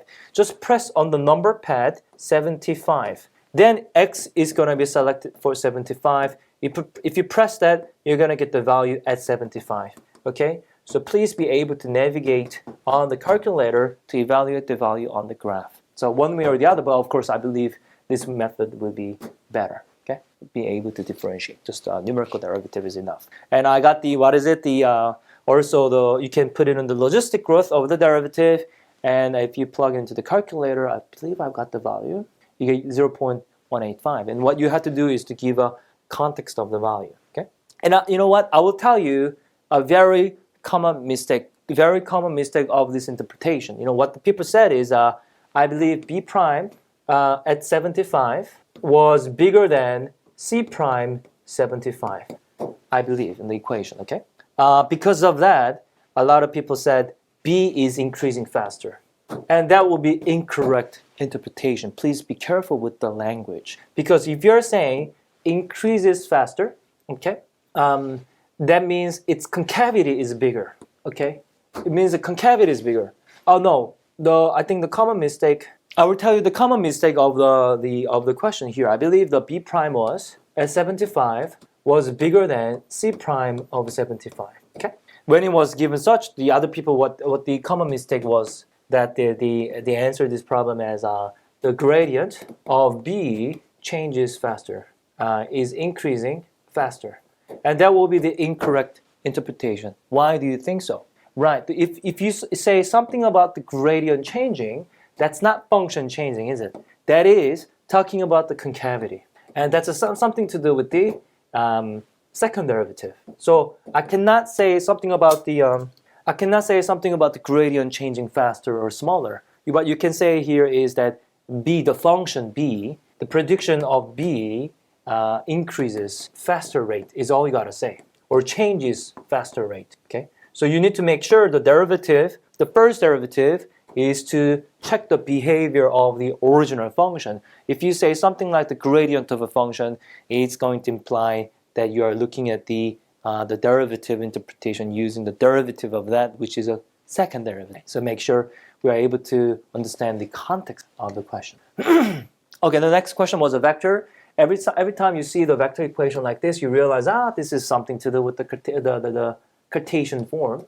And when I see a problem like this on the Cartesian form, this is a topic 3, but vector. And on this one, I'll be very careful with the position vector and direction vector, because position vector will be any value that makes the root of those each equation to be 0. So it's actually trivial to find. The x here is going to be 2 for the position vector, y equal to be -4, and z equal to 0. Those are the position vector of that line equation. But for the direction vector, I have to be careful, because you want to make sure your variable coefficient is positive. So if I have, for example, the -x/2 plus 1, which is going to be, I believe, x plus 2/2, what I would do is put that negative in the denominator, because I prefer having the leading coefficient to be always a positive 1. So I'm going to multiply top and bottom by -1, so it's going to be x minus 2 over -2. Okay, so your x component of the direction vector will be, in fact, -2. Yeah, so as you can see, that's the direction. So make sure you are able to convert into the, from the Cartesian form into the parametric or the vector form. So for the vector form, it's going to be made out of the position vector as well as a direction vector. But please bear in mind, you got to be careful in the x component of the direction vector in the Cartesian form. When you don't have the coefficient to be positive 1, you got to change it. So that's the first equation. And it says that determine the minimum distance from the origin to the line, right? So every time something about the minimum distance, really, it is to check whether you can use the fact that if it's an external point, I've got a line equation. Every time the shortest distance imply that it's going to be perpendicular, right? So that means I'm going to use, the dot product. So whenever I see a problem like B, I realize as a vector, it's a line equation, but something about the minimum distance is something about the right angle. And if it's something about the right angle, it has to be the dot product, is what I got to say. Okay, right. So here, what I did is I've got the origin and I got a line equation, and what we should do is to get a vector v here, right? A direction vector between the origin and then the any arbitrary point on the line equation. So what I've done just for you is to use the parametric form of the line equation, which we got it here, and subtract from the origin to get a vector v, because that direction vector must be perpendicular to the direction vector of the line equation. So that v vector will be put into the dot product with the direction vector of the line equation, and then make that as equal to 0, because again, the minimum distance is something about the perpendicular. That is correct. So we put that in, we realize the dot product. If you let that to be equal to 0, you can find the lambda easily.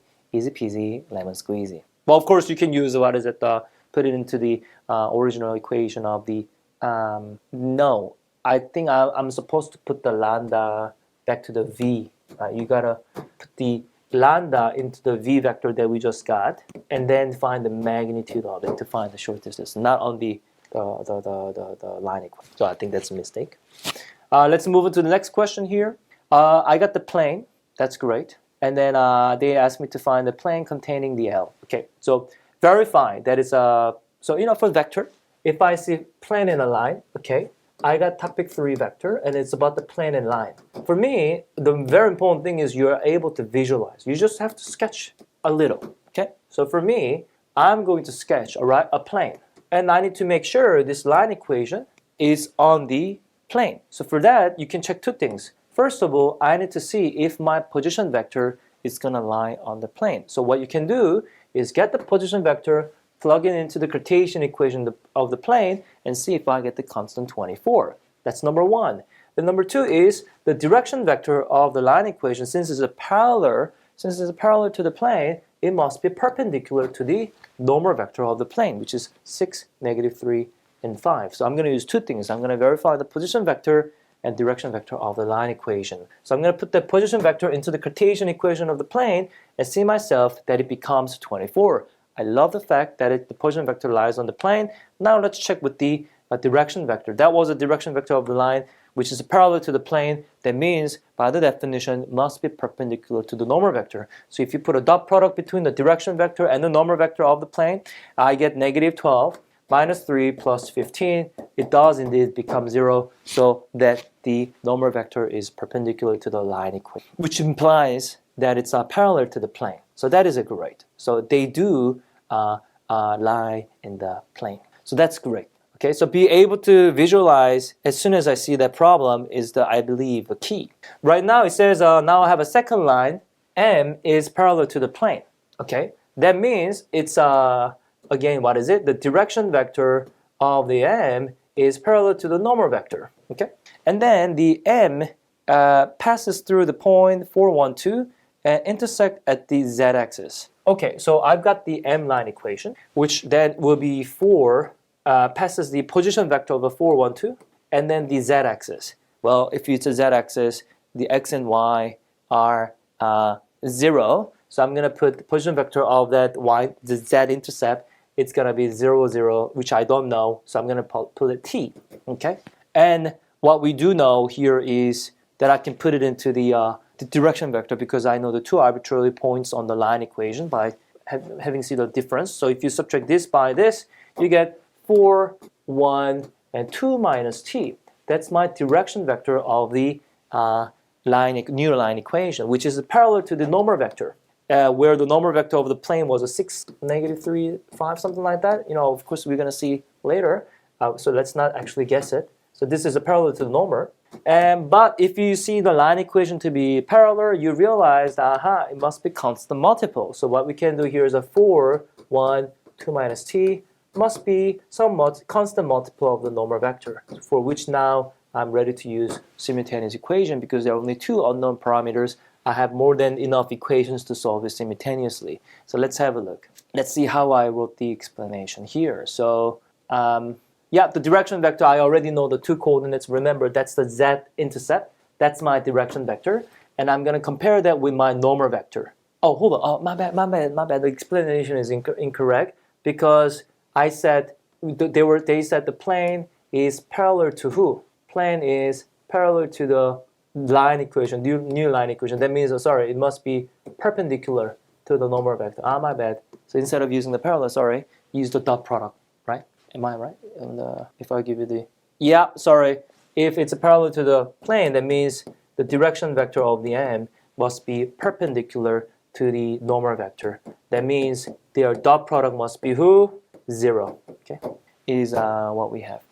That's great. Yep, so that's my direction vector. I'm going to put it into normal vector. If you plug it in 0, you can find the z now. That's your, what is it? The z-intercept. So now, because I have it, you can plug back into the direction vector, which I will have this following direction vector. But here's the thing, direction vector is not unique. As long as you plug into the parallel vector, it's okay. So I'm going to use a parallel vector which is made out of the integer. So if you multiply by 5, which is a constant multiple, then I can use a negative 20, negative 5, and 21. I prefer that for my direction vector. Okay, that's great. And with that direction vector, along with the position vector, which we were given the passing point, you should be able to find the line equation. Okie dokie, no problem. So that was a part D. Let's see if the question continues. All right, let's move on to the next question. What they ask you to do is that I got a rational function like this, but as soon as I see this, this is a rational function, isn't it? So this is going to be topic 2,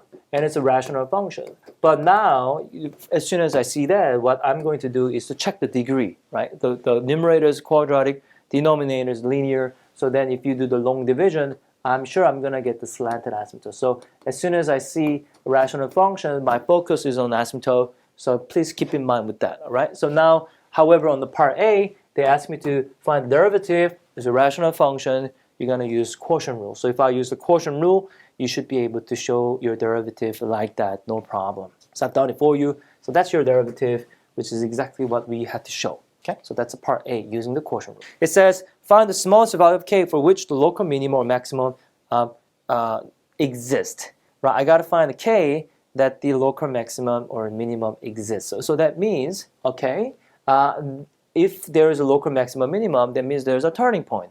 Then it must have a stationary point. The converse is not the same. Just because you have a stationary point, you don't have to have a maximum minimum because it can be stationary inflection. However, if you do have turning points, such as maximum minimum, you got to have a stationary point. So then now what we are looking at here is what?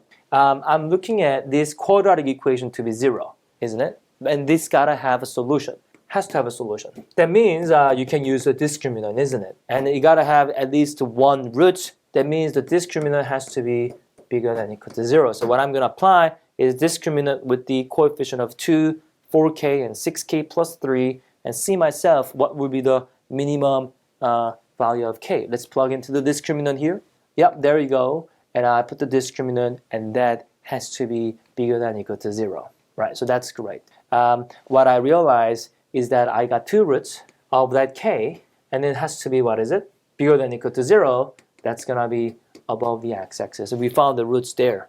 And then what we were supposed to find was the smallest k, right? So for that one, what we're going to find the smallest k, hold on, were we given the k to be positive? Let me double check with the question. Oh yes, on the first part of the question, k was a positive real. So that means, of course, if I was given this region here, where k here is clearly negative and this is clearly positive, that value will be the least positive value that I can have, so that the derivative can have a 0. If derivative has 0, that means it's a stationary point, right? Good job. So now I'm given k to be 2. Let's see what the rational function we can sketch if the k is equal to 2.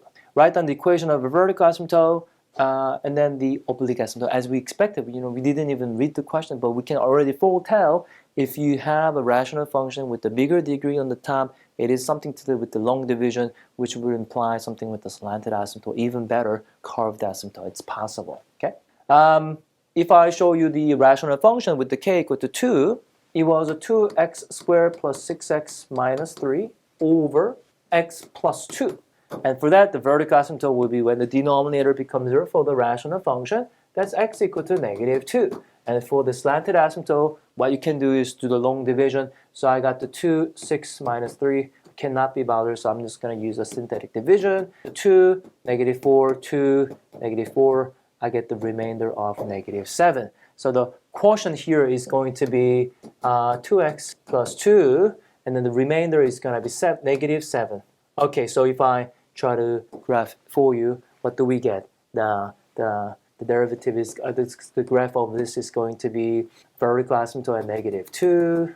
And then the slanted asymptote is 2x plus 2. So the x-intercept of that oblique asymptote is a negative 1. So we're going to sketch like this. And you always have to label those functions. So it's going to be 2x plus 2 for the slanted asymptote. And let's see if you can have the roots of that. So if we have a 2x squared plus 6x minus 3 is equal to 0. Is it divisible? I don't know. Let's have a look. 1, 2.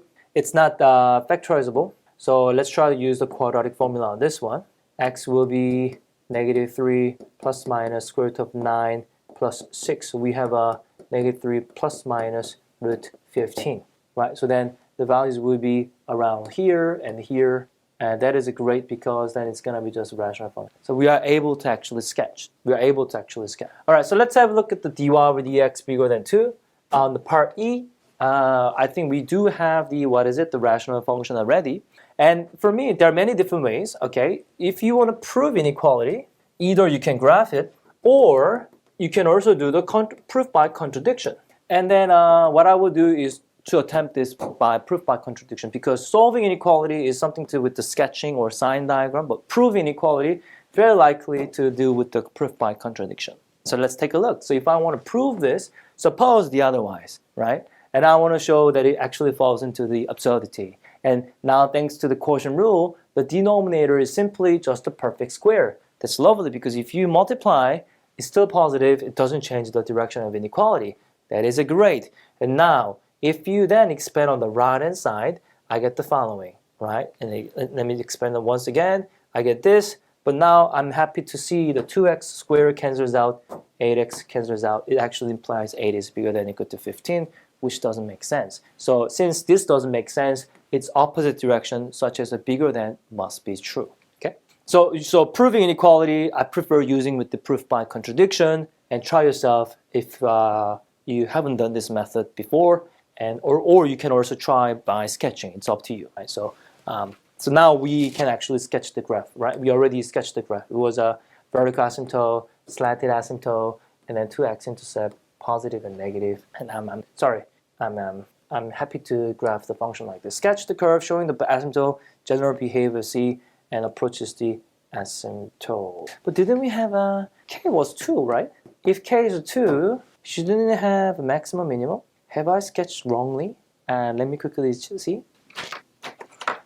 No, I think according to the asymptote, this must be correct. Okay, K was 2. Let me see the restriction on the K where it's gonna have a maximum minimum. Let me quickly double check. Oh, right. If you look at the restriction, my restriction was either K being positive, but for the least positive K that's gonna attain the one or two roots of the derivative was this. But if you look at K equal to 2, I believe that's smaller. And 2 is smaller than 3 plus root 15 over 2. So this would not have a stationary point. Oh, okay. So what we sketched is correct. Okay? No problem. But essence of this problem here is that if you see the rational function from topic 2, that the focus is going to be made on the behavior, especially with the, and also another technique for proving inequality. Proving inequality in this problem was the contradiction. Okay, so that was a new thing. So that's very nice. So yep, that was a 3-line of understanding that I want to quickly, briefly go over with you. Now let's have a look, move on to the paper 3 and see what sort of approach we can make whenever we tackle the problem. Okay, so that's pretty much it for me today. Let's move on to paper 3 of November 2024. Thank you. All right, guys, let's have a look at the paper 3 of November 2024.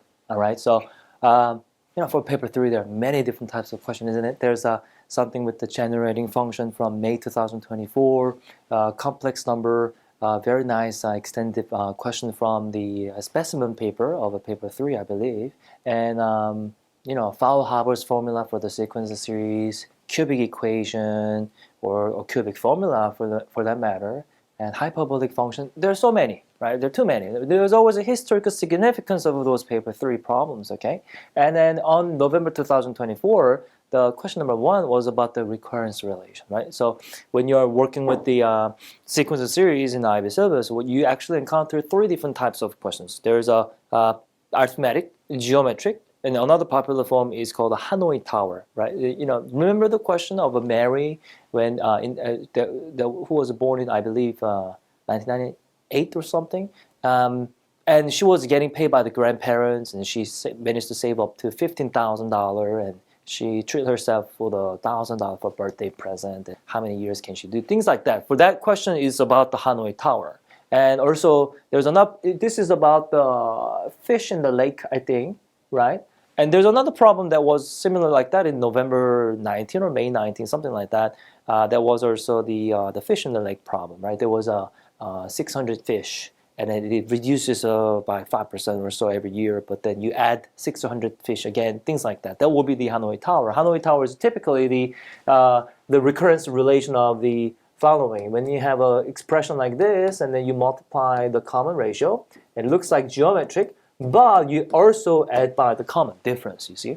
So the mixture of the geometric and then the common difference is the Hanoi Tower. And then there are many questions already has appeared in paper 1 or 2. Paper 1, that would be, paper 1 was a Kevin or David, I think David maybe, the one who wanted to spend $5,000 every year by the interest. And he wants to do that indefinitely many times. And how much money did he have to have? I think it was that problem. That is something to do with the Hanoi Tower.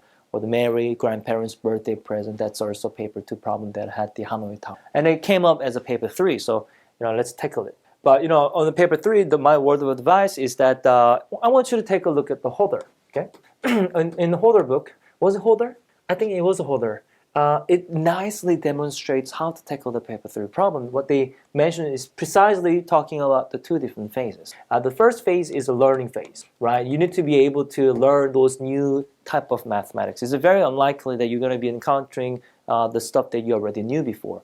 Since 2021, all the paper 3 were the outside the syllabus. It was a hyperbolic function. Remember Fauerhaber's formula, the sum of integer square or cubic, you had to derive it using the triangular number, things like that. But generating function last year with the probability, right, using the differentiation to find expected value or variance used to be in the syllabus in topic 7, I believe, for the option. What else? Hyperbolic. But many questions like that. There were many outside the syllabus, hyperbolic function, things like that. Second order differential equation, the coupled linear differential equation is not in the syllabus for the AA, but it did appear on the paper 3. So those techniques, they will challenge you to find the learning phase. Oh yeah, there was a gamma function, beta function too, I believe. I remember now, right? The product of from 1 to infinity of x to the power of n times e to the power negative x, you had to prove that was n factorial, things like that will be the gamma function x to the power of n times 1 minus x to the power of n. That's a beta function, you see. So yeah, those are the outside the box. That's a very good IA topic also. If you want to get inspired by the exam questions, go ahead with the paper 3 and extend that as a paper internal assessment. That's always nice. And for this problem, what we had to realize, if any time you do the paper 3, it's about the learning phase. You're going to be learning a new technique. And then the next one is a proving phase. You're going to be proving certain identity, right? So that will be something to do with either prove that the gamma function will turn out to be n factorial, or in this question, what is the general formula of this recurrence relation to the explicit form, right? And the proof that by induction was, I believe, the highlight of the problem. So these two phases is what you want to focus on the paper 3. And Holder, again, textbook really demonstrates nicely. So if you want to actually delve into the realm of the paper 3, I strongly encourage you to take a look at the Holder book. I believe it was formerly the Cambridge University Press. Anyways, let's have a look. So I don't want to go over every single part of the problem because it's rather lengthy, and I want to save the paper 3 for you guys. But I want to have a look at the more analytic approach of solving this question. I believe what you had to do was to prove that form will actually turn out to be this difference of the geometric sequence and series. Okay, but I want to derive this formula first. Okay, let me quickly derive it using the inductive approach. Right. So the first thing you can do is that you can plug the n equal to 0. Right. And every time recurrence relation, you are required to have initial condition. So for this one, it's a first order recurrence relation. So I'm going to call my initial condition to be just u0. That's my initial condition. Okay, that's great. And that's my u1. And for the u2, it's going to be expressed as what? R times u1 minus t. But that's still recursive. I don't like it because it depends on the initial term of the u1. You know what? Actually, for this one, we're supposed to prove it for the n positive integer. So I should have started with the u1 as in my initial condition. But since I wrote it for the u0, please understand, I would later change the u0 into u1 because that was the given initial condition. Sorry about that. But let's continue. Right? The principle remains the same, that we have to keep substituting. Right? So for this one, I will substitute the previous equation of the u1 like that. Okay? And now what we're going to do is to expand. But whenever you do practice like this, I don't want you to sort of combine them together. If it was given as a real number, think of it as imagine it was a 1 and then 1.04. Before finding the general pattern, I don't want you to combine this as just one number because that's going to screw up the process of finding the pattern. So leave it as like extended sum. That's okay. Okay, is my point. And we're going to move on to the next term. Let's have a look at the u3. Okay, so that's u2. I can factorize by the negative term. That's a common factor, but that's about it. Right? Let's go for the u3. Now I apply the recursive definition of the sequence. Right? It was r times un minus 1 minus d. But now I know the general term of u2, so I'm going to solve it in there. And what I'm going to do is to expand it with the multiple of r. And I've done that. And I'm going to factorize this by d. If I do so, you realize now I see the bunch of sum of 1 plus r squared. Does it ring a bell? Very good. From this pattern, without combining all together already, but just sort of extended as just a multiple sum, you realize this actually reminds me of the geometric series. Right? That's how you see the pattern. You see? That's how you see the pattern. Let's investigate more. I think for the next term, it's going to be r to the power 4, and then this is going to be sum from 1 to r cubic. Let's see if I actually get the same thing, right? So if I go for the u4, plug in the U3 recursively, okay, then you do the expansion, and now I'm gonna again find the common factor of negative d. I did get up to the r cubed. That's great, that's marvelous. Then I realize that this is gonna be simply the series, but this is actually the geometric series with the common ratio of r. All right, so then we can use it into the geometric series formula, then boom, it's good to go, right? So that's how you actually derive the general form. But I believe in the question, it wasn't about deriving the general formula, it was actually proved by induction because it was already given. But if it was a paper 3, I believe the question should have been moderated so that you actually derive it rather than proving it by induction. But it's good, right? So what I wanted to show you is that the analytic part of the question number 1, the rest is very worthy, and I strongly encourage you to try, right? Because you have to try with numbers and the calculator, etc. for that problem, okay? All right, so let's have a look. Oh, okay, so this is also a very palindromic polynomial if the coefficients were symmetric. So let's have a look how we can solve it. And what they're saying here is if the polynomial p of x degree n is a palindromic if and only if p of x is equal to x to the power of n times p of 1 over x. Let's see what we can do. And also, sorry, this is a given definition. I can use it, okay? On the second question of the paper 3 on November 2024, this was a given definition, so I can use it for free, if and only if it will be the equivalence. But what we had to prove was that if I have a root of the px as an alpha, then the 1 over alpha is also going to be a root. Okay, let's see, using this definition. Okay, so let's take a look. So I know alpha is a root. That means if I plug the alpha onto the polynomial, it should make it equal to 0. I get it. But now, by the definition which I can use for free from my learning phase, I can actually re-express this as the following. And why don't we plug the x to be alpha? I got that, right? But now, as you can see, right, there's no way this alpha, so that's what I have. And what I had to show is that the also 1 over alpha is going to be a root, okay? So I know that this will make it 0. I know that, all right? I know that.